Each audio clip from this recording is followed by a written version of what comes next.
एक तरफ देश में महंगाई है, दूसरी तरफ बेरोज़गारी भी ज़्यादा है। नॉर्मली ये देखा जाता है कि जिस टाइम महंगाई ज़्यादा होती है तो लोगों के पास रोज़गार भी ज़्यादा होता है, लेकिन हम लोग जो देख रहे हैं वो ये है कि एक तरफ तो महंगाई है, on one hand there is an inflationary conditions, दूसरी तरफ बेरोज़गारी भी उतनी ही ज़्यादा है। तो आज के लेक्चर में हम ये जानते हैं कि ऐसी ये पिक्यूलियर कंडीशन क्या है, ऐसी क्या ये एक्सेप्शन है, क्या चीज़ है कि जिसकी वजह से हमें ये चीज़ें फेस करने को मिलती हैं। आज के लेक्चर में हम ये देखते हैं।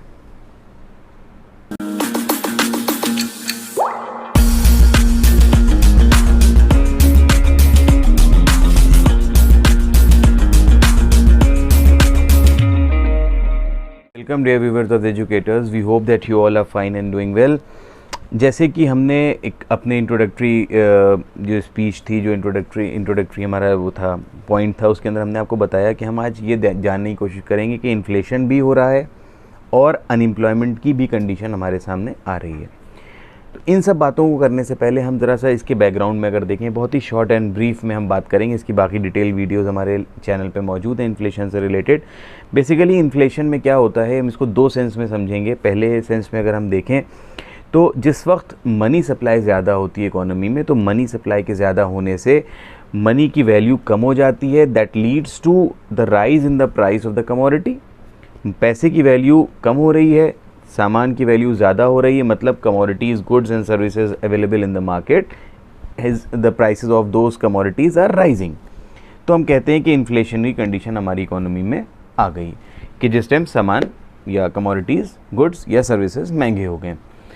लेकिन अगर हम उसके आगे देखें तो इन्फ्लेशन जब होता है और सामान की जो कमोडिटीज़ हैं, जो गुड्स एंड सर्विसेज, उनके प्राइसेस जिस टाइम बढ़ते हैं, तो उसके साथ साथ एक चीज़ और हम ये देखते हैं कि इन कमोडिटीज़ के प्राइसेस के बढ़ने के साथ साथ हमारे देश में एम्प्लॉयमेंट भी बढ़ता है, क्योंकि मनी सप्लाई ज़्यादा है। मनी सप्लाई ज़्यादा, अभी इसको दो सेंस में समझ सकते हैं, मैंने ऐसे आपको बताया। पहले हम सिंपल सेंस में समझेंगे। जिस टाइम पे मनी सप्लाई ज़्यादा है, लोगों के पास चीज़ों के दाम ज़्यादा हैं, एम्प्लॉयमेंट भी ज़्यादा होता है, उस वक्त डिमांड भी ज़्यादा होती है, इन्वेस्टमेंट्स भी ज़्यादा होते हैं, और हम ये कह सकते हैं देश में एक फेवरेबल कंडीशंस हमें देखने को मिलती हैं।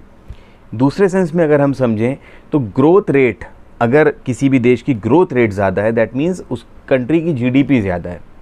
जीडीपी ज़्यादा होने का मतलब है कि जो गुड्स एंड सर्विसेज प्रोड्यूस हो रहे हैं इकोनॉमी में, वो ज़्यादा प्रोड्यूस हो रहे हैं। अब जब गुड्स एंड सर्विसेज ज़्यादा प्रोड्यूस होंगे तो उसको प्रोड्यूस करने के लिए जो रिसोर्सेज हैं उनकी भी डिमांड बढ़ेगी। दैट मीन्स एम्प्लॉयमेंट भी इंक्रीज़ होगा। एम्प्लॉयमेंट इंक्रीज़ होने से इनकम बढ़ती है, साथ ही साथ लोग बिज़नेस में पैसा लगा रहे हैं, इन्वेस्टमेंट कर रहे हैं, तो मल्टीप्लायर इफेक्ट के मिलने से भी इनकम बढ़ती है। तो इन दोनों तरह से जो एम्प्लॉयमेंट के बढ़ने से इनकम बढ़ रही है और इन्वेस्टमेंट्स के बढ़ने से जो इनकम बढ़ रही है, दोनों तरीके से जिस टाइम इनकम बढ़ती है, लोगों की परचेजिंग पावर बढ़ती है, तो वो चीज़ों की डिमांड ज़्यादा करते हैं और चीज़ें महंगी हो जाती हैं और इन्फ्लेशनरी कंडीशन आ जाती है इकोनॉमी में। हम ये कह सकते हैं कि too much money is chasing too few goods. अब हम ये जानेंगे कि आज जो हमारे टॉपिक है दैट इज़ स्टैगफ्लेशन। स्टैगफ्लेशन में हम क्या जानते हैं कि ये दो वर्ड से मिलके बना है, स्टैग्नेशन एंड इन्फ्लेशन। मीन्स ये एक ऐसी पिक्यूलियर कंडीशन है, आप ये कह सकते हैं कि ये इन्फ्लेशन की जिसको कह सकते हैं कि एक एक्सेप्शन है, क्योंकि हमने बताया कि इन्फ्लेशन जब होता है प्राइसेस भी बढ़ते हैं, डिमांड भी बढ़ती है, एम्प्लॉयमेंट भी बढ़ता है, आउटपुट भी बढ़ता है, ये सारी चीज़ें, इनकम भी बढ़ती है। बट हमें देखने को क्या मिल रहा है कि हमारे देश में स्टैग्नेशन की कंडीशन है, मतलब ग्रोथ रेट हमारे कंट्री में कम हो गई। किसी भी कंट्री में ग्रोथ रेट कम हो जाती है। So with the decrease in the growth rate, नतीजा क्या मिलता है, that GDP also decreases, and when the GDP decreases that means it represents, मतलब डिक्रीजिंग जीडीपी रिप्रेजेंट्स कि गुड्स और सर्विसेज का प्रोडक्शन भी देश में कम हो गया है। जब गुड्स एंड सर्विसेज का प्रोडक्शन कम हो गया है तो एट एनी हाउ रिसोर्स की, ये लैंड, लेबर, कैपिटल, एंटरप्रेन्योर की जो डिमांड है वो भी कम हो गई है, मतलब एम्प्लॉयमेंट भी कम हो गया है। एम्प्लॉयमेंट कम होने से इनकम भी कम हो गई और इन्वेस्टमेंट्स के कम होने से भी रिवर्स मल्टीप्लायर के इफेक्ट के साथ इनकम कम हो गई, तो इनकम डबल इफेक्ट से कम हो जाती है। अब मेरी बात यह है कि जिस टाइम इनकम कम हो रही है, नॉर्मल केसेस में इन्फ्लेशन भी कम हो जाना चाहिए था, क्योंकि जब इनकम कम है तो परचेजिंग पावर कम हो जाएगी, जब परचेजिंग पावर कम हो जाएगी तो इन्फ्लेशन भी ऑटोमेटिकली कम हो जाना चाहिए। लेकिन स्टैगफ्लेशन में ऐसा नहीं होता है। यहाँ तक तो बात आती है कि लोगों की इनकम कम हो गई, देश में ग्रोथ रेट कम है, जीडीपी कम है, जीडीपी कम होने से हम और नीचे आते हैं, तो प्रोडक्शन कम है, इन्वेस्टमेंट्स कम है, एम्प्लॉयमेंट कम है, इनकम कम है, लेकिन इन्फ्लेशन भी है। ये स्टैगफ्लेशन की एक पिक्यूलियर कैरेक्टरिस्टिक है कि स्टैग्नेशन के साथ इन्फ्लेशन है।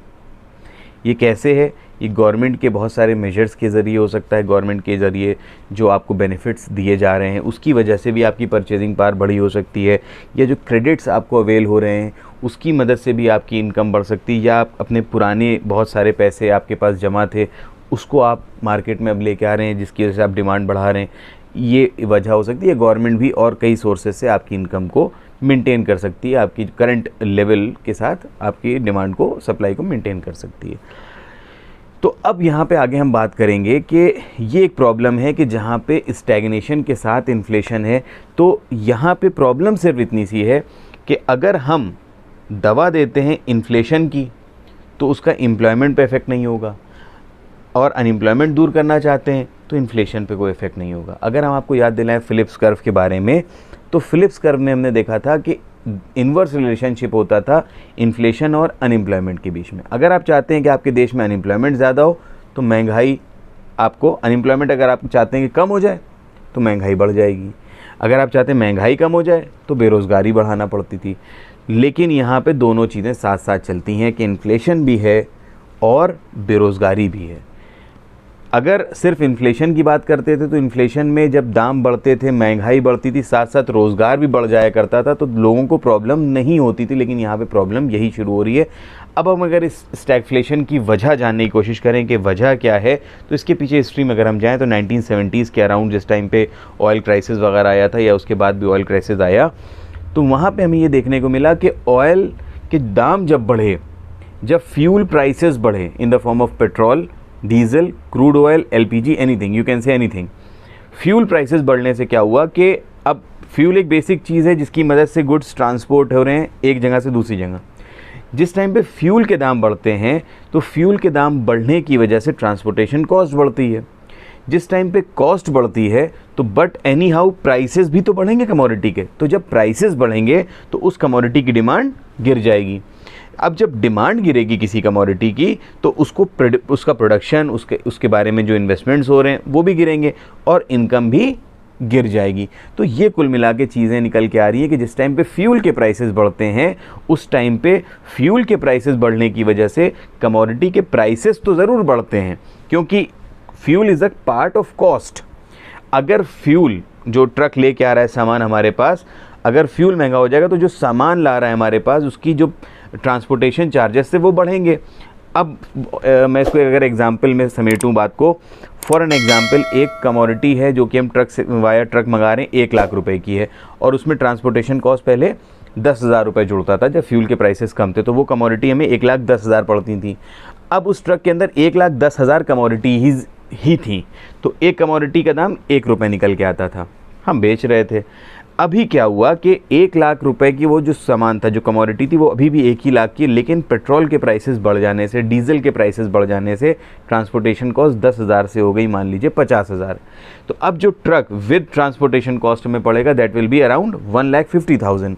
तो अब जो 1,10,000 चीज़ें थी पहले 1,10,000 की ही पड़ रही थी, अब 1,10,000 चीज़ें 1.5 लाख रुपए की पड़ रही हैं। तो इसका मतलब क्या हुआ, हमारी कमोडिटी महंगी हो गई। तो पेट्रोल के प्राइस या डीजल के या फ्यूल के प्राइस बढ़ने से प्राइसेस ऑफ द कमोडिटीज़ तो बढ़ जाते हैं, लेकिन एम्प्लॉयमेंट नहीं बढ़ता है। और अगर आप कहें कि इन्वेस्टमेंट्स भी गिर जाते हैं, एम्प्लॉयमेंट, इन्वेस्टमेंट, आउटपुट, 3 चीज़ें गिर रही है, सिर्फ प्राइसेस बढ़ रहे हैं। तो ये एक बहुत बड़ी वजह है स्टैगफ्लेशन की, और ये जो रिज़ल्ट मिला था 1970s में ऑयल प्राइसेस के बेसिकली बढ़ने की वजह से हुआ था। और आज भी अगर हम देखें तो कहीं ना कहीं, कभी ना कभी, किसी न किसी कंडीशन में, किसी न किसी दौर में, इससे पहले 2008 में भी देखने को मिला कि फ्यूल के प्राइसेस जब भी बढ़ते हैं तो स्टैगफ्लेशन की एक एक्स्ट्राऑर्डिनरी कंडीशन हमें देखने को मिलती है, जहाँ पे प्राइसेस बढ़ रहे होते हैं, इन्फ्लेशन बढ़ रहा होता है, लेकिन इकोनॉमी स्टैग्नेशन की तरफ जा रही होती है। हम उम्मीद करते हैं कि ये लेक्चर आपको समझ में आया होगा, और अगर इस लेक्चर में कोई दिक्कत आती है so you are free to ask. Thank you for watching, stay safe and be happy.